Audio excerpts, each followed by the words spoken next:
자, 우리는 여러분 우리의 삶을 바꾸고 싶어 합니다. 바꾸고 싶다. 내 삶을 바꾸고 싶다. 근데 현실로 돌아가면 삶이 잘 바꿔지지 않아요. 늘 비슷하게 살아가는 거죠. 근데 여러분, 우리의 삶을 바꿀 수 있는 길이 있습니다. 그게 뭐냐면 바로 믿음이에요. 믿음이 우리의 삶을 충분히 바꾸도 남아요. 우리는 이 믿음을 사실 너무 믿음이라는 단어를 자꾸 쓰다 보니까 이 믿음이 가지고 있는 그 엄청난 괴력이 뭔가를 잘 몰라요. 그냥 믿음이다, 나 믿음 없다, 믿음 있다, 믿음 조금 있다, 믿음에 대해서 그냥 우리는 너무 과소평가하고 넘어가는 것입니다. 여러분, 이 믿음이라는 게 뭐냐면, 믿음이란 사실은 이 믿음의 출발은 우리에게서 출발한 게 아닙니다. 믿음의 출발은 하나님이세요. 하나님. 여러분, 우리가 믿고 싶다고 믿어지는 게 아니거든요. 또 믿음들 뭘 믿습니까, 여러분? 믿음의 발로, 믿음의 근원, 믿음의 출발, 믿음은 그 하나님으로부터 시작이 되는 거예요. 그래서 우리가 믿음의 대상이 누구입니까? 믿음의 대상이 하나님이시잖아요. 하나님이 우리의 믿음의 출발 지점입니다. 우리가 믿겠다 해서 결의를 다지는 게 믿음이 아니고, 우리가 아무리 주먹 쥐고 믿습니다 상시어자 6개 붙여도 그걸로는 안 돼요. 이빨만 빠지지. 중요한 것은 하나님이 우리에게 믿음을 주셨다는 거예요. 여러분들이 가지고 있는 믿음은 출발이 하나님이에요. 하나님. 내가 믿겠다 해서 믿어진 게 아닙니다. 그렇게 믿어지는 게 아니란 말이죠. 믿어졌다는 것은 이게 놀라운 겁니다. 그리고 그것은 믿음은 하나님으로부터 왔고 위로부터 내려진 선물입니다. 믿음이. 그러니까 하나님이 우리를 만나주시는데 믿음이라는 통로를 통해서 우리를 만나주시는 거예요.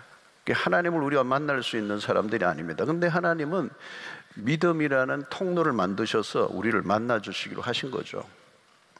그래서 이제 하늘과 땅이 접촉하는, 원래는 이 죄로 인하여 하늘과 땅이 멀어진 겁니다. 그죠? 하늘은 하늘이고 땅은 땅이란 말이죠. 하나님과 인간의 거리는 너무 멀어진 것입니다. 다른 세계, 전혀 다른 세계. 이 두 세계를 있게 만든 게 믿음이라는 것입니다. 하늘과 땅이 맞닿게 만드는 거, 하나님과 인간이 마주칠 수 있게 만든 사건이 이 믿음이라는 거죠. 그래서 이 믿음은 새로운 세계가 열린 것입니다. 새로운 세계. 이전의 삶과 전혀 다를 수밖에 없다는 겁니다. 이 믿음을 가지게 되면 무엇보다도 이전에 안 보이던 게 보이기 시작하는 것입니다. 이전에 안 보이던 게 보여요. 결국은 뭐냐면, 여러분, 어떤 싸움이냐면 보이느냐 안 보이느냐의 싸움이에요. 여러분, 인생의 모든 것들이 오늘 이제 그 얘기죠.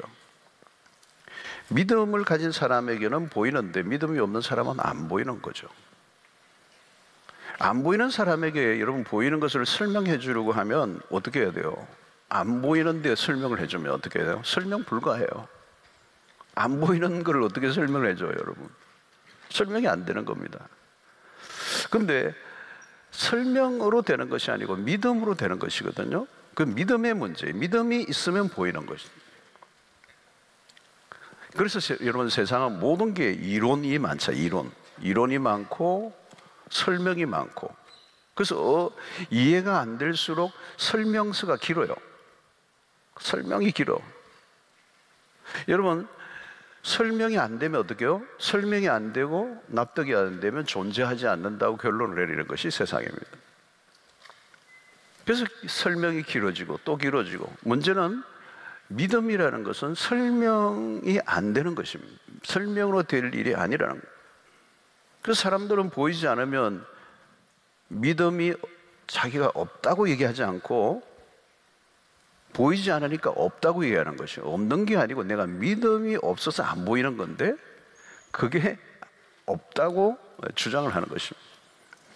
여러분, 세상은 설명으로 증명하는 방식으로 살아가지만 신자는 다르다는 것입니다. 신자의 살아가는 삶의 방식은 믿음이라고 하는 것입니다. 그래서 로마서 1장 17절에 매우 중요한 말씀이죠. 오직 의인은 믿음으로 말미암아 살리라. 이신층이에요. 믿음으로 말미암아 살. 우리를 살게 하는 것은 믿음이라는 거예요. 믿음으로 산다는 말은 뭘까요, 여러분? 지금까지 살아오던 삶의 방식을 포기한다는 것을 의미하는 거예요. 지금까지 내 삶은 살아오던 삶의 방식이 뭡니까? 눈에 보이는 것을 쫓고 눈에 보이는 것이 존재하고 눈에 보이지 않으면 존재하지 않는, 그래서 모든 것을 눈에 보이는 것을 따라 평가하고 결론을 내리고 행동하는, 그게 우리의 지금까지 살아왔던 방식인데 믿음의 삶은 전혀 다르다는 것입니다. 자, 오늘 이 3절도 보면 3절이 한 대목이 보면 중요한 대목에 보이는 것은 나타나는 것으로 말미암아 된 것이 아니니라. 보이는 것에 의해서 시작된 게 아니라는 거예요. 우리의 눈으로 보이는 것들은 보이지 않는 것들에 의해서 움직인다는 것을 얘기하고 있는 것이죠. 이게 굉장히 중요한 말씀입니다. 너무너무 중요한 말씀이에요. 그런데 지금 우리의 지금까지 살아왔던 삶의 방식과는 완전 뒤집어 놓은 것이죠. 사람들은 드러난 현상만 봅니다. 눈에 보이는 게 전부라고 하는 거예요. 눈에 보이는 게 전부라고. 그런데 여러분, 성경은 오늘 믿음에 눈으로 보이는 게 전부가 아니라는 거예요. 너무도 부분이라는 거예요. 이게 믿음의 세계에서 출발 지점이에요. 출발 지점. 여러분, 우리가 귀로 들리는 말이 전부가 아닙니다. 말씀은 귀로만 들으면 이해가 안 돼요. 지금도 여러분 들리는 이 말로만 들으면 이 말씀이 이해가 안 되는 거예요. 오늘 또 설교를 뭘로 들어야 되느냐? 귀로 듣는 게 아니고 영어로 들어야 됩니다. 여러분, 하나님의 말씀을 묵상하면 그게 문자가 아닙니다. 문자가 아니고요. 그것을 묵상하면 문자가 아니요, 그 안에는 어마어마한 하나님의 비밀이 숨겨 있는 거예요. 여러분, 사람들은 보이는 게 전부라고 여기는 겁니다. 보이는 게 전부. 사실은 그것보다 훨씬 더 작가의 어떤 책이든 그 저자의 사상 세계는 더 훨씬 더 크죠. 그게 일부가 표현된 게 책이잖아요, 그죠? 근데 사람들은 보고 싶은 것만 보는 겁니다. 사물을 보면 그것만 보는 거죠, 여러분. 근데 이 본다는 게 뭘까요? 그냥 보는 게 아니고 자기의 관점을 가지고 그걸 보는 겁니다. 근데 이 관점은 어디로부터 온 것입니까? 자기가 경험한 세계 안에서의 관점이에요. 여러분, 강아지에게 물린 사람이 있어요. 그래서 막 물린 경험이 있는 사람이에요. 상처를 받아가지고 병원에 가고 고생을 했던 사람은 강아지 보면은 겁이 나요. 이게 행동, 꼬리를 흔드는데도 싫어요, 그죠? 과거의 경험이 그렇게 자기를 이제 움츠리게 만드는 거죠. 피하게 만드는 거죠. 경험의 세계가 그렇게 보는 것을 전혀 다르게 보는 거죠. 과거의 아픔과 실패의 경험을 갖고 있는 사람이 그 실패의 경험 안에서 만들어진 관이 생겨서 사물을 해석하고 결론을 내리는 것입니다. 그래서 내가 보려고 하는 것을 내가 본다는 말은 이 시력의 문제가 아니고 관점의 문제다. 이것을 생각해야 되죠. 그래서 내 안에 관점들이 있는 겁니다. 그런데 어떤 것에는 밝은데 어떤 것은 어두워요. 그래서 어떤 사람은 돈에 대해서는 굉장히 밝아요. 막 굉장히 정확해요. 근데 돈 외에 뭐 인간관계나 이런 것은 어두워요. 그렇죠? 그러니까 눈이 닫힐 때가 있고 열릴 때가 있고, 문제는 닫혀야 할 때 열리고 열려야 될 때 닫히고 이런 것들이 있어요. 볼 것은 못 보고 안 봐도 될 걸 보고, 이게 이제 우리의 삶인 것이죠. 그래서 이 관점, 바라보는 뷰가 어떻게 바뀌는가가 결국은 우리의 믿음과 믿음의 문제요, 그것이 우리의 인생을 결정하는 중요한 요소가 된다는 거예요. 자, 우리가 잘 아는 것처럼 사도 바울이 다메섹 도상에서 주님을 만날 때 무슨 일이 일어났습니까? 환한 빛이 있대. 낮에 정오에 그 빛보다 더 강한 빛이 그에게 임했어요. 그러니까 빛이 환하게 비치는데 무슨 일이 났어요? 사울의 눈이 어두워졌어요. 빛이 너무 강하니까 눈이 멀어지는 거죠. 사울에게 그 일이 났어요. 이 빛이 임했다는 말은 뭘까요? 그게 새로운 세계가 임했다는 것입니다. 새로운 세계가 그 인생에 임하는데 그의 눈이 가려워지는 거예요. 그리고 아나니아라는 사람이 바울에게 안수할 때에 눈에 비늘 같은 것이 벗겨져서 다시 보게 되었죠. 그 이전에는 바울은 아무것도 볼 수가 없었던 거죠. 이게 상징적인 사건입니다. 굉장히 이 바울이라고 하는 인물이 뒤집혀지는 매우 중요한 사건이죠. 이 사건을 통해 무슨 일이 났냐? 바울에게 중요한 것은 그가 그의 인생의 이 관을 바꾸는, 보는 것을 바꾸는 작업이 일어났다. 바울이 그동안 가지고 있던 유대교적인 관점에서 은혜로 보는 눈이 열린 거예요. 은혜로 새로운 이 눈이 열린 겁니다. 여러분, 이전에 보이던 것과 지금 보이는 것이 완전히 달라진 것입니다. 이전에 못 보던 것을 보기 시작한 거죠. 성경을 보는 눈이 새롭게 열리게 되고, 전에 예수 그리스도와 하나님의 복음에 대해서 이 닫혀있던 눈이 확 열리고 은혜의 눈이 이제 열려지게 되고, 그래서 모든 사물과 모든 것들을 바라보는 관점이 이제 하나님의 관점에서 바라보는 제대로 된 시각을 가지게 된 것입니다. 여러분, 바로 이것이 믿음의 출발이에요. 사랑하는 성도 여러분, 믿음의 세계는 보는 것의 문제입니다. 그리고 다른 것을 보는 거예요. 전혀 다른 것을 보는 것입니다. 그래서 믿음의 첫 자백이 무엇입니까? 지금까지 보았던 것들이 전부가 아니라는 걸 깨닫게 된다는 거예요. 그래서 실상과 허상을 구분하는 이 작업이 믿음의 삶이라는 것입니다. 여러분, 주님을 만나기 전에는 허상을 실상으로 알고 사는 겁니다. 여러분, 이 땅을, 이 세상을 우리는 그림자라고 그래요. C.S. 루이스가 그림자 땅이다, 그런 표현을 썼어요. 그 말은 뭘까요? 오늘 우리가 보고 있는 모든 것은 그림자에 불과하고 실체는 따로 있다는 것입니다. 그래서 오늘 사람들이 추구하는 뭐 인기, 뭐 명예, 권력, 돈, 뭐 집, 뭐 땅, 다 그게 허상이라는 거, 허상. 여러분, 내 몸도 허상이에요. 이게 실체가 아니라, 실제는 여러분, 인간이 만든 이 모든 것들은 허상이고 하나님이 만들어 놓으신 실상이 있다는 거. 그게 뭐예요? 하나님의 나라, 영원한 집, 천국, 영혼의 세계. 그래서 이 육체의 장막을 벗으면 영생의 몸이 우리에게 주어지는 그날을 우리가 볼 줄 아는 것. 이게 구분을 해야 된다는 것이죠. 그림자에 너무 신경을 쓰지 말라는 거예요. 그림자를 보면서 우리는 실상을 보아야 하는 것입니다.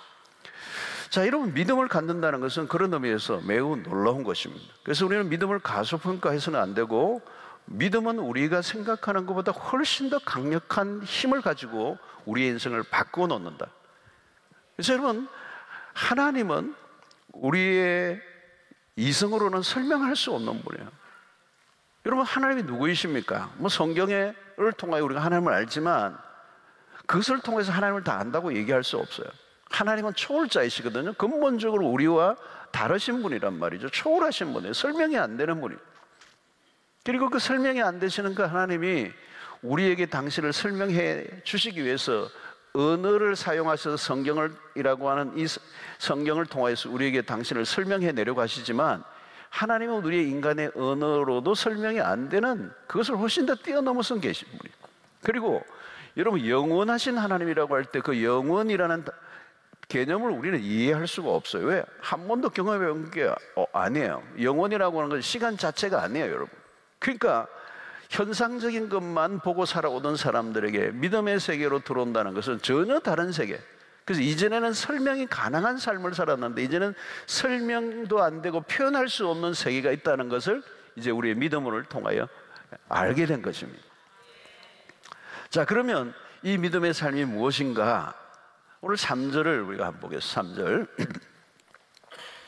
믿음으로 모든 세계가 하나님의 말씀으로 지어진 줄을 우리가 아나니, 보이는 것으로 나타난 것으로 말미암아 된 것이 아니니라.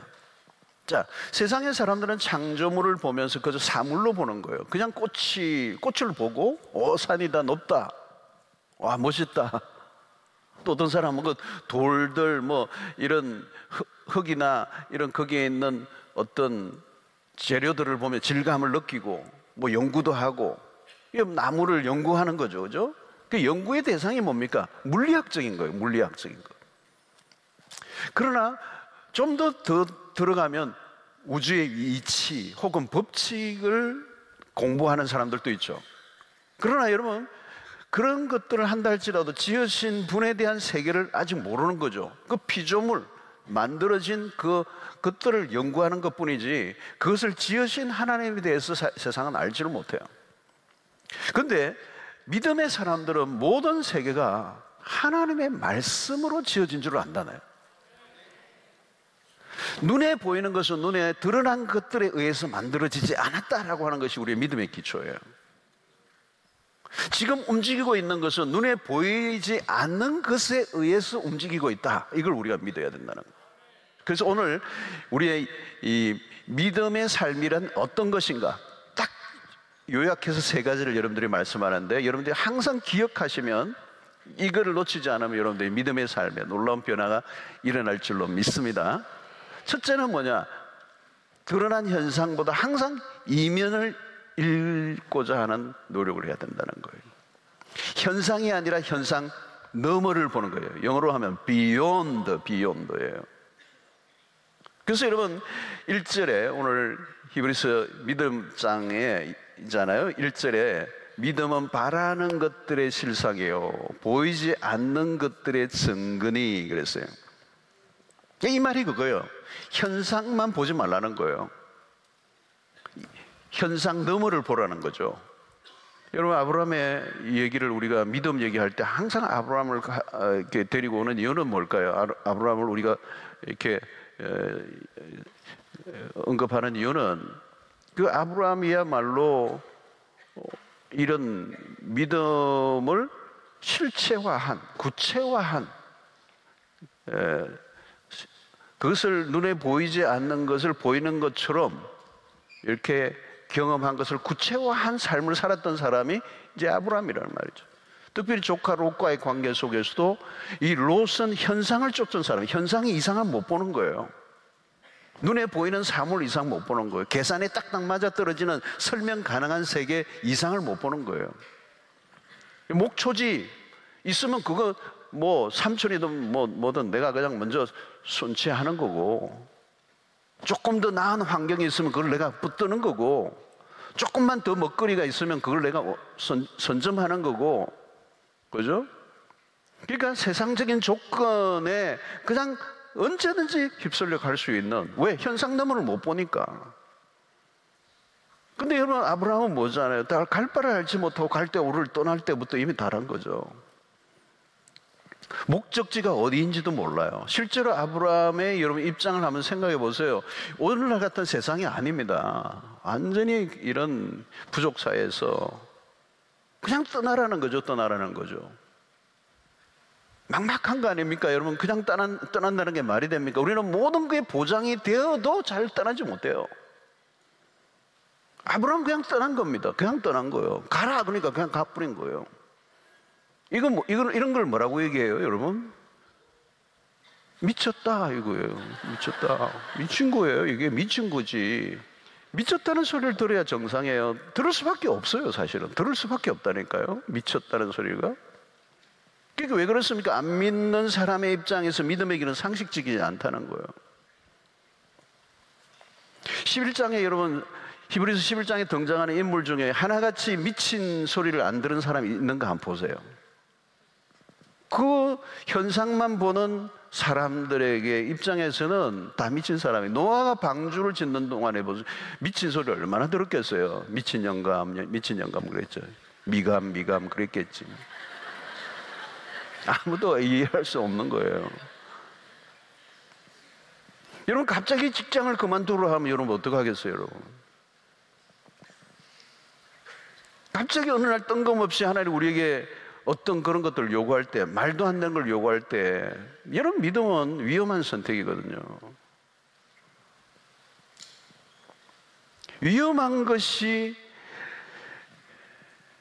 근데 왜 하나님이 그 길을 요구하실까요, 여러분? 그때 믿음이 필요한 것입니다. 여러분 위험하지 않은데 왜 믿음이 필요해요? 한번 생각해 보세요. 왜 믿음이 필요해요? 이런 위험한 선택을 하기 때문에 믿음이 필요한 거예요. 어려운 길을 걸어가니까 믿음이 필요한 거예요. 설명이 안 되는 삶을 가니까 믿음이 필요한 거예요. 납득하지 못하는 길을 걸어가는 거예요. 내 가족들에게도 납득할 설명이 안 돼. 그래서 믿음이 필요한 거예요. 모든 주변의 사람들이 이해 불가능, 설명 불가능, 그게 믿음의 길이에요. 설명 다 가능하고 완벽하게 모든 것들이 납득될 수 있는 환경이라면 그건 믿음의 길이 아니에요. 그래서 저도 이제 믿음 생활을 하면서 목회의 길을 들어와서도 이게 고민이더라고요. 이 도대체 난 믿음이 도대체 나 믿음 하는데 믿음 어디에 쓰는 거지? 믿음이 일상생활에서는요, 믿음이 별로 쓸 데가 없더라고요. 쓸 일이 없더라고요, 믿음이. 뭐 좋은 환경에서 뭐 신앙생활하고 사역도 하고 뭐 다 뭐 그냥 먹을 거 보장되고 매일매일 뭐 안정된 삶을 사는데 뭐 믿음이 도대체 쓸 일이 없는데 뭐. 여러분, 아브라함 보십시오. 하나님의 인도를 부름을 받고 떠났는데요, 위험수위가 더 올라가요. 믿음 삶의 삶을 살면 삶이 풀려야 되는데 안 풀리는 거예요. 아들 주겠다 그랬는데 안 주고 그냥 메롱메롱 하시는 것 같은데, 하나님이 계시나 안 계시나, 뭐 약속 맞나 거짓말이나 막 헷갈리는 거예요. 헷갈리는 거. 계속 위험 속에 올라갑니다. 예수를 믿는데 팍팍 풀리고 그냥 뭐 다 되고 대박이 나고 그러면 믿음 필요 없어요. 근데 하나님이 더 어려운 길로 이끌어내세요. 그러니까 실수하죠. 아브라함 몇 번 실수하잖아요. 하갈을 통해서 이스마엘을 낳고. 이건 역사에 오류를 남겨진 거잖아요, 여러분. 지금도. 근데 나중에 여러분 믿음의 수위를 계속 올리고 나중에는 독자 이삭까지 바치게 하잖아요. 끝까지 하나님께 데리고 가세요. 믿음을 테스트 하시는 거예요. 믿음은 위험한 선택을 하는 거예요, 여러분. 설명이 안 되는 일을 선택하는 거예요. 그래서 제가 이제 그런 고민을 가지고, 이게 도대체 내가 믿음 어디 쓰는 거예요, 하나님? 내가 그 날 떠나라 그러더라고요. 떠났어요. 한 믿음을 뭐 위험한 선택을 몇 번 했어요, 제가. 그때 하나님이 저의 인생 가운데 터널을 하시는 거예요. 현상적으로는 떠날 수 없는 환경. 여러분, 아무것도 보이지 않죠. 아브라함이 떠날 때, 본토 친척 아버지 집을 떠날 때 아무것도 보이지 않는 거죠. 아브라함이 그냥 떠났을까요, 여러분? 그냥 미친 짓을 한 게 아닙니다. 아브라함이 어떻게 그런 선택을 할 수 있죠? 그거는 현상보다 그 현상 너머의 세계를 더 확실하게 보았기 때문에. 안 보이는데 어떻게 가겠어요, 여러분? 목적지는 보이지 않지만 떠나라고 말씀하시는 분을 그가 본 것이죠. 여러분, 모세가 바로의 공주의 아들이라 칭함을 거절했습니다. 현실적 거대한 조건을 거절한 거잖아요. 그가 확실히 본 게 뭘까요? 히브리서 11장 26절에 그리스도를 위하여 받는 능력을 애굽의 모든 보화보다 더 큰 재물로 여겼으니 이는 상 주심을 바라봄이라. 그래서 그가 본 것은 보이지 않는 것을 본 겁니다. 이 차이예요. 다른 차이 아무것도 없습니다. 결국은 그리스도인과 불신자의 차이는 다른 게 아닙니다. 다른 걸 보는 겁니다. 불신자는 현상의 세계를 보는 거고, 신자는 현상 너머를 보는 거고. 불신자들은 감각적인 것에 의존하고, 자신이 경험한 것에 의존하고, 계산되어진 것에만 의지하고, 수학 공식이 중요한 이유가 그래요. 계산이 딱딱 맞아 떨어져야 되니까 지극히 현실적이에요. 그러나 세상 안으로 들어가 보면 여러분, 모든 대화 안에 현상만 얘기하지 현상 너머를 얘기하는 사람 아무도 없어. 당장 내 손에 잡힌 얼마의 돈, 은행 계좌의 돈을 보는 거죠. 그 이상을 못 보는 거잖아요, 여러분. 신자는 다른 걸로 보는 겁니다. 돈이 아니에요. 영의 눈이 뜨여지면 사실은 여러분, 돈은요 저 서열이 한참 떨어져요. 영의 눈이 열리면 순위에 들기가 어려워요, 돈은. 그러니까 세상은 뭐예요? 돈밖에 없잖아요. 돈이 제일 1순위잖아요, 여러분. 근데 우리는 전혀 다른 삶을 산다는 거예요. 우리는 하나님을 본 사람은 하나님의 그 약속과 말씀을 의지하고 이 세상의 가치가 아니라 하나님의 나라의 가치를 따르게 되고, 상대적 가치가 아니라 절대적 가치에 눈을 뜨게 되니까. 여러분, 절대적 가치가 뭐예요? 진리잖아요. 진리라고 하는 건 돈이 안 되는 것 같잖아요. 근데 그 진리에 눈을 뜨게 되니까 그 진리가 돈보다 더 귀한 것. 그 사람이 떡으로만 사는 게 아니고 하나님의 입으로 나오는 말씀으로 살 것이니라 라고 했던 것이 돈이 아니라, 떡이 아니라 진리다. 그 진리가, 어떤 사람은 밥 먹여주나 그런 얘기를 하죠. 굉장히 동물적인 얘기잖아요. 여러분, 진리는 우리의 인생을 인생답게 해주는, 우리의 존재를, 가치를 완전히 올려주는, 그 진리 안에서 우리를 자유하게 하는, 그것이 여러분, 진리는 돈으로 계산될 수 없는 것이라는 거잖아요. 여러분, 이면을 들여다보는 훈련을 할 수 있게 되기를 바랍니다. 항상 현상 너머를 보는 눈을 가지도록 훈련하서, 이게 영적인 통찰력이라는 단어를 써요. 영적인 통찰력. 그러니까 깊이 들여다보는 거예요. 자연스럽게 그게 되는 겁니다. 표현적인 것만 보지 않는 거예요. 믿음이 좋을수록 시력이 더 좋아지는 이유는 더 깊은 곳을 들여다보고 그 훨씬 더 너머 세계를 보게 되고, 그 너머 세계를 바라보다 보면 무슨 일이 일어나냐? 두 번째요, 보이는 세계보다 보이지 않는 세계가 훨씬 더 넓다는 걸 알게 되는 거예요. 여러분, 현상의 세계에 살면 자꾸 좁아지게 돼 있어요. 여러분, 자꾸 좁아져요. 보이는 것은 여러분 시력의 문제예요. 그러나 보이지 않는 것을 보는 것은 영역의 문제다. 영계를 보는 눈은 시력이 아니라 영역이에요. 영적 시력이죠. 그것은 뭐예요, 여러분? 초월의 세계를 보는 겁니다. 무한의 세계예요. 그러니까 바울이 감옥 안에서 찬송을 불렀습니다. 찬송을 하고 기도하고 그 안에서 서신을 기록하고, 여러분, 이 모든 것은 어디에서 나온 것입니까? 억지로 이루어진 게 아니에요. 영적 세계가 열렸기 때문에 가는 거예요. 감옥이라고 하는 좁은 공간에 갇혀 있는데 그 시력은, 영적 시력은 어디까지? 하늘까지 다 있다는 거예요. 그러니까 공간의 개념이 없어진 거예요. 공간 안에 갇혀 있는 게 아니라 영혼이 하늘에 다 있어. 하나님과 접촉되어 있어.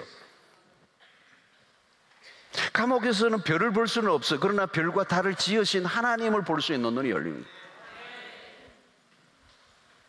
감옥 안에 있지만 하나님의 임재 가운데 살고 있다는 거예요.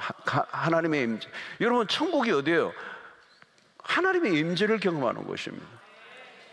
내 주 예수 모신 곳이 그 어디나 하나님의 나라. 영의 눈이 열리니까 공간의 지배를 안 받는다는 거예요. 영의 눈이 열리니까 환경의 지배를 벗어나고 시간의 개념도 넘어서는 거예요. 순간에서 영혼의 세계로 넘어가는다는 거예요. 죽음을 두려워하지 않는 비결도 여기에 있는 거예요. 여러분, 우리가 믿음을 가지고 부활을 믿는 순간에 우리는 시간의 차원을 넘어서 버려요. 죽음의 문제는 시간의 세계 안에서 일어나는 일이지, 시간 바깥에 있으면 죽느냐 사느냐의 문제가 상관이 없어요. 그래서 믿음의 삶은 부활의 그 영광을 이미 보는 것이고, 그 육체의 죽는 문제에 너무 연연하지 않는다는 거. 그냥 육체의 죽음이 한 번 우리가 겪는 것이지만 그건 담담하게 받아들이는 거예요. 그럼 이미 여러분, 예수를 믿고 부활의 세계 안에 들어갈 때 우리는 시간의 개념에서 이미 끝난 것이고 영혼의 세계 안에 들어가 있어요, 이미. 그러니까 세상 사람들이 두려워하는 죽음 앞에 두려워하지 않으니까 사도행전에 나타나는 하나님의 사람들이 죽음을 불사하고 하나님의 복음을 위해서 정인의 말투스, 이 정인의 삶을 살았던 거잖아요. 시간의 개념을 넘어서는 거예요. 공간의 개념도 넘어서는 거예요. 내가 감옥에 있든 감옥 바깥에 있든 상관이 없는 거예요. 어디에 사느냐 중요한 개념이 아니라는 거예요. 여러분, 보이는 세계를 쫓는 사람과 보이지 않는 세계를 추구하는 사람이 맞을 리가 없습니다. 믿음의 사람들은 여러분 4차원입니다. 그러니까 믿음의 세계로 진입 안 하면 3차원이잖아요, 여러분. 선과 면과 공간의 그 세계 안에 갇혀 있잖아요. 그게 3차원이죠. 3차원 세계에서 벗어나지 못하니까 믿음은 4차원이죠. 다른 차원이란 말이죠. 그러니까 믿음을 가지는 순간 우리는 자전거를 타고 다니던 사람이 비행기를 타는 것과 비교해 봐요, 여러분. 완전히 다른 거죠. 자전거와 비행기가 어떻게 같을 수가 있겠어요? 다른 레벨이잖아요. 근데 믿음은 자전거와 비행기의 차이 이상이라는 거예요, 이상이라는 거예요. 뭘 하든지 멀리 보아야 돼요. 멀리 보는 게 이깁니다. 요셉은 멀리 본 사람이잖아요. 아브라함 멀리 본 사람이잖아요. 모세 멀리 본 사람이잖아요. 그들은 세상 속에 살지만 세상에 갇혀 있지 않았다는 거예요. 세상을 움직이는 더 넓은 세계를 바라보는 눈이 열릴 때, 시공간을 초월해서 바깥에서 이 세상과 환경을 바라보는 이 영적 눈이 열리게 될 때, 우리는 이 세상에 갇혀 살아가는 사람들을 능히 이기고도 남는 믿음의 삶을 살 줄로 믿습니다. 세 번째 더 중요한 것은 우리의 모든 사건과 사물의 배후에 하나님이 역사하신다는 걸 믿는 믿음이 필요해요. 자, 성경의 스토리를 그냥 겉으로만 읽으면 안 돼요. 여러분, 에스더스, 룻기, 제가 다 새벽 특세 때 했습니다. 그죠? 룻기도 그랬고 에스더스도 그랬고, 에스더스는 특별히 뭐예요? 여러분, 하나님이라는 이름이 한 번도 나오지 않는다고 그랬죠? 하나님 이름이 없어요. 근데 에스더스는 뭐예요? 하나님을 빼고는 이 얘기가 안 되는 거예요. 그게 아주 묘미죠, 묘미. 하나님은 직접적으로 역사하실 때도 있지만, 그죠? 특별하게 비상기획을 하실 때도 있지만 배후에서 역사하실 때가 더 많아요. 그러니까 하나님이 직접적으로 역사하는 개입은 특별한 경우에, 뭐 태양이 머물러 있게 한다, 이게 특별한 경우에. 근데 태양을 자주 머무르게 하면 그건 이 우주의 질서가 이미 망가지는 거잖아요. 하나님이 하시는 일반적인 방식은 배후에서 역사하시는 거예요. 요셉의 스토리가 그렇잖아요. 여러분, 그가 종으로 팔려갈 때 혹은 옥에 갇혀 있을 때 하나님이 등장하지 않습니다. 그게 무슨 하나님이 없어요. 근데 요셉은 그 현실 속에서 보이지 않는 하나님을 본 거예요. 자, 여러분, 오늘 우리의 삶의 모든 것들을 배후에서 역사하시는 하나님을 볼 줄 아는 눈을 놓치지 않는 것. 여러분, 연극이나 영화를 제작할 때 배우들은 연기를 하지만 그것을 철저히 각본에 의해서 움직이고 있는 것이죠. 감독의 그 지시하는 손을 보는 겁니다. 여자 배우가 남자의 뺨을 한 대 찰싹 때리는데 대본에 그렇게 되어 있는 거예요. 맞아야 돼요. 안 맞겠다고 하면 안 돼요. 그죠? 나는 맞는 연기를 못한다 그러면 할 수 없는 거예요.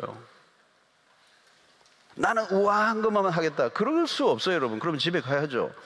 요셉이 형에게 미움을 당하고 쫓겨나 이방에 팔려가는 겁니다. 여러분, 그건 하나님의 각본이죠. 하나님의 각본. 근데 그 당시는 억울한 것 같지만 그 일을 통해서 하나님이 이루실 그 역사를, 그 의도를 다윗은 본 거예요. 그러니까 여러분, 그런 억울함이 없잖아요. 억울함이 없고 한맺힘이 없잖아요. 형을 만날 때, 형들을 만날 때 너무 우아하게 대하잖아요. 우리가 하고 전혀 다르잖아요, 여러분. 여러분, 이것은 배후에서 역사하시는 하나님을 본 것입니다. 여러분, 다윗도 마찬가지입니다. 사울이 계속 죽이려고 하지만 자기가 사울 왕을 죽일 수 있는 기회가 있지만 안 죽이잖아요. 왜요? 배후에서 역사하시는 하나님의 손길을 그가 보았기 때문에요.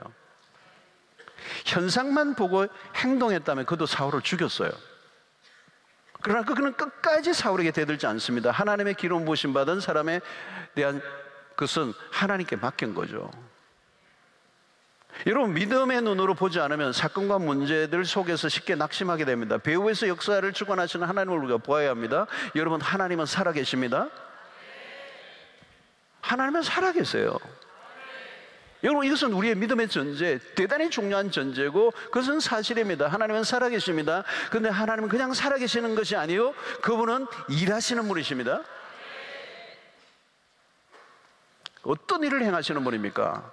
당신의 목적을 이루어 가시기 위해서 일하시는 분이시라. 여러분, 세상이 그냥 흘러가고 있는 게 아니에요. 시간이 그냥 쭉 흘러가는 게 아니에요. 하나님이 시간을 통제하고 계세요. 시간을 하나님이 운행하시는 분이세요. 시간 안에서 일하시는 분이세요. 인간의 역사 안에 들어오셔서 그냥 시간이 흘러가는 게 아니라 모든 역사의 운명은 하나님의 손 안에서 움직여 가고 있다는 것, 하나님의 뜻대로 돌아가고 있다는 것이죠. 우리가 가지는 소망이 그것입니다. 오늘 우리가 하루하루를 억지로 버텨내는 게 아닙니다. 하나님은 언제나 일하시는 분이시고, 우리가 포기하고 절망을 했다 할지라도 하나님은 계속 일하시는 분이에요. 오늘 여러분, 우리가 철회를 마치면 집에 잡니다. 그리고 어떤 분은 오늘 저녁 기도했는데도 응답 확실한 것 같지도 않고 여전히 문제가 그대로 내 삶을 둘러싸고 있고, 그래서 어떤 때는 철학기도 마치고 이러면 집으로 돌아가셔서 그냥 무거운 마음으로 오늘 막 철학 갔다 왔는데 마음에 막 목사님 기도할 때는 올 때는 무거웠지만 갈 때는 막 그냥 막 깃털처럼 가볍게 돌아가게 해달라고 막 기도했는데, 나는 내 삶은 그렇게 현실적으로 이루어지지 않고 올 때 잠도 못 자고 막 은혜도 못 받은 것 같고 무겁고 막 문제는 하나도 해결된 것 같지 않고, 그래서 막 뒹굴고 그러다가 자야죠. 근데 여러분, 하나님은 일하고 계세요. 나는 자는데 어째요? 우리는 자야지. 집에 가서 어떻게 힘으로 되나 능으로 되는 것도 아니고 가서 자야죠. 주무세요. 오늘 또 집에 가서 주무시면 돼요. 하나님은 일하신다고요. 그분은 졸지도 아니하시고 주무시지도 아니하시나요? 하나님은 언제나 진행형 하나님. I am that I am이에요. 나는 언제나 나는 나야. 나는 아브라함의 하나님이고, 아브라함의 하나님이 이어섰었고, 이삭의 하나님이 이어섰었고, 야곱의 하나님이 있었었고가 아니고, 나는 살아있는 현재형 하나님이죠. 아브라함의 하나님과 동일하게 오늘 나의 하나님이 되시고, 그분은 일하고 계시고, 그래서 내가 끝났다고 하나님도 끝난 게 아니에요. 하나님은 살아계신 분이고, 그분은 일하시는 분이고, 당신의 뜻을 완전히 완성하실 그 하나님이시고, 그래서 우리는 절망해도 하나님은 절망하지 않았어요. 우리는 잠을 자도 하나님은 주무시지 않아요. 그분은 여전히 일하시고 우리의 이야기 안으로 들어오셔서 하나님이 되시는 하나님. 그래서 오늘 성경의 모든 스토리 안에는 하나님이 계세요. 하나님, 그리스도, 성령이 계세요. 그래서 우리는 성경을 읽을 때마다 본문 중심에 그리스도가, 하나님이, 성령이 어떤 분인가에 관심을 가지고 성경을 읽는 이유는 그분은 살아계신 분이시고 그 문자 성경 안에 갇혀 계신 하나님이 아니시기 때문에. 성경은 인간의 책이 아니에요, 여러분. 하나님이 아니면 이야기가 안 되는 이야기를 써놓은 게 성경이고, 하나님이 빠진 인간의 역사는 의미가 없습니다. 오늘 여러분, 내가 당한 사건과 상황 안에, 그러므로 언제나 우리는 어때요? 하나님을 모시고 들어와야 되는 거예요. 그게 믿음이에요, 여러분. 딴 게 아니에요, 여러분. 오늘도 내가 당한 이 사건을, 이 고통을 그걸로 떼내서 보지 말고 그 고통과 그 사건 속에 하나님을 모시고 들어와야 돼요. 하나님을 그 고통의 순간에 만나면 고통이 해석이 되는 것처럼, 하나님을 모시고 오지 않으면 고통만 남는 거죠. 고통만 나누면 인간은 헤어나올 길이 없어요. 왜 그렇습니까? 되게 고통은 인간보다 더 크게 다가오기 때문에. 여러분, 고난이 왜 어려운 거예요? 나보다 더 커요, 고난이. 그러니까 나를 짓누르는 거잖아요, 여러분. 내가 그냥 털쳐버릴 수 있으면 고난이 아니잖아요. 너 고난아가 가라 해가지고 탁 치면 떨어져 나가면 고난이 아니죠. 고난이 딱 붙었는데 나를 짓누르니까 내가 숨도 못 쉴 것 같은 거예요. 불안하고 죽을 것 같은 거잖아요. 그러니까 인간이 고통을 이기지 못해요.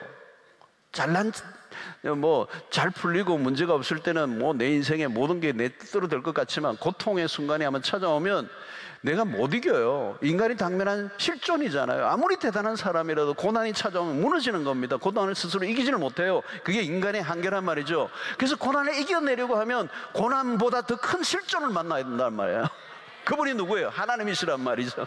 그분을 모시고 오는 것입니다. 그분이 어디 계세요? 우리와 함께 계시는 분이시라는. 고난보다, 내가 당한 사건보다 더 크신 분은 우리 아버지도 아니고 내 친척도 아니고 내가 아는 친구도 아니고 하나님 한 분밖에 없어요. 보세요, 여러분. 고난에 무슨 누가 도움이 돼요?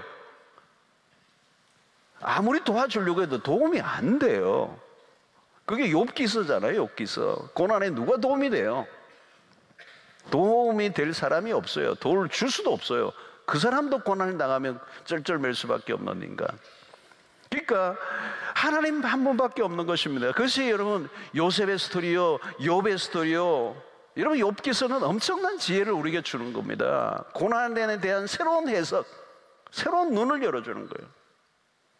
그래서 여러분, 고난이 고난으로 끝나지 않을 수 있던 것은 그 고난 속에서 하나님을 더 깊이 만나면서, 내가 전에는 귀로만 들었는데 눈으로 이제 봅니다 라고 하는 하나님이라는 존재가 그의 인생 가운데 거대하게 실존으로 다가올 때 자신이 당하고 있는 고난은 작아지게 된 거죠. 아무것도 아닌 거예요. 그래서 욥이 회개하잖아요. 돌이켜 회개하는데 하나님이 이제 회복의 역사를 그때부터 이제 주시기 시작한 것이죠. 고난. 그래서 고난이 지나고 그에게 모든 게 갑절로 축복이 주어졌다는 게 아니라 그 고난을 통하여 하나님의 실존을 진정으로 만나게 될 때 앞으로 다가올 모든 고난도 넉넉하게 이길 수 있는 능력을 소유하게 된 거예요. 고난이 문제가 아닙니다, 여러분. 나 혼자 고난 당하는 게 문제예요. 그리고 고난을 보는 눈, 그 고난 속에 믿음의 눈이 열려야 된다. 그러니까 하나님이 원하는 건 그 고난 속에 믿음의 눈이 열려서 그 고난의 배후에서 역사하시는 하나님이 누구인가를 보라는 거예요. 보라는 거예요. 하나님은 살아계신다는 겁니다. 그분은 일하시는 분이시고, 그분은 당신의 뜻을 완성하시는 분이시고, 그분은 실패가 없으신 분이시고, 그분이 우리와 함께 하시는 임마누엘의 하나님이라는 거예요. 여러분, 모든 사건과 상황에는 하나님이 개입하고 계세요. 이걸 믿으셔야 돼요, 여러분. 이게 그냥 덩그러니 떨어져서 고난이라는 것, 어떤 사건이 뭐가 덩그러니 떨어져 가지고 내한테 온 게 아니에요. 이게 그냥 이게 덩그러니 떠 있는 게 아니라니까요. 여기에는 반드시 하나님의 개입이 있어요. 하나님의 개입. 하나님이 그 일을 통하여 뭔가 하실 일이 있어요. 고난이 오면 운명론자들은 그냥 운명이지, 업보지 이렇게 하죠. 그러니까 그 말은 뭘까요? 근데 우리가 할 일이 하나도 없다는 거예요. 굉장히 소극적인 태도죠, 고난에 대해서. 그러나 여러분, 성경의 관점은 달라요. 고난은 엄청난 모멘텀이에요. 하나님의 놀라운 그 일하심이 굉장히 뜨겁게 일하시는 현장이에요. 하나님은 우리가 당하는 고난을 통하여 정말 멋진 결과를 만들어내서요. 고난은 하나님의 선물이에요. 그래서 검은 보자기의 축복을 이렇게 산 거죠. 그러니까 이런데 이걸 보니까 너무너무 놀라운 축복이 그 안에 있는 거잖아요. 여러분, 우리 신앙생활 해본 분들이라면 다 느낀 거죠. 그런데 여러분, 눈이 열리지 않으면 현실의 상황에서 낙심할 수밖에 없는 거죠. 그런데 여러분, 신자가 세상에서는 망할 것 같은데 망하지 않는 자들, 우겨싸움을 당하는데 우겨싸움을 당하지 않는다는 거예요. 세상 사람들이 보기에는 미친 거고 계산이 안 떨어지는 삶인데, 믿음의 삶을 보니까 그거야말로 축복이요. 놀라운 하나님의 계획이 그 안에 있다는 거예요. 여러분, 이 눈이 열려야 돼요. 오늘 이 일에 하나님이 개입해 계시고, 이 일의 배후에 하나님이 살아계신다. 그분은 일하신다. 모든 일들 속에 역사하시는 하나님을 보는 눈을 가질 수 있기를 바랍니다. 그래서 어떤 일이 일어날 때마다 하나님, 이 일을 통하여 하나님이 행하실 일이 무엇입니까? 하나님은 어떤 계획을 갖고 계십니까? 기대가 됩니다. 여러분, 오늘 여러분들의 영의 눈이 활짝 열리는 밤 되기를 축원합니다. 믿음은 절망적인 순간에도 희망을 보게 하고요, 현상보다 이면을 보게 하고, 보이는 것보다 보이지 않는 세계가 훨씬 더 크고 중요하다는 걸 알게 되고, 배후에서 역사하시는 하나님을 볼 수 있는 눈이 열리게 되는 것입니다. 여러분들 믿음의 눈을 가지시고 믿음의 눈으로 모든 걸 판단하시기를 바라고, 믿음으로 살아 세상의 상황에 무릎 꿇지 않기를 바랍니다. 오늘 히브리서 11장에도 모든 사람들이 그렇게 그런 눈이 열린 사람들이죠. 드러난 현상만 보지 않았습니다. 사건과 문제를 믿음으로 재해석했어요. 자기 감각에 의존하지 않았어요. 자기의 과거의 경험에 붙들려 있지 않았어요. 믿음을 따라 살아가는 것이죠. 믿음의 촉에 의존하는 겁니다. 설명이나 이해를 요구하지 말고, 여러분 어떤 때는 답답해서 설명 좀 해주십시오, 이해하게 해달라고 그러는데 그러지 마시고, 여러분 믿음을 달라고 기도하시고, 믿음이면 충분하다.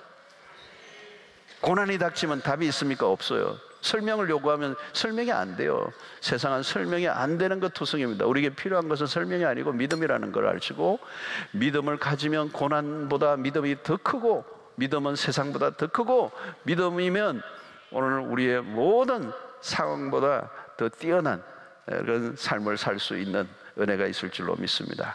여러분, 세상에 기죽지 마시고 눌려 사지 마시고 믿음을 하나님께 이 밤에 달라고 기도하시고, 이미 주신 믿음이 여러분들 안에 활성화되어져서 보이지 않는 것을 보는, 보이지 않는 것이 보이는 것을 통제하는, 그리고 모든 우리의 사건의 배후 역사하시는 하나님을 보는 눈이 확 열려져서 승리하는 여러분들 되시기를 주의 이름으로 축원합니다.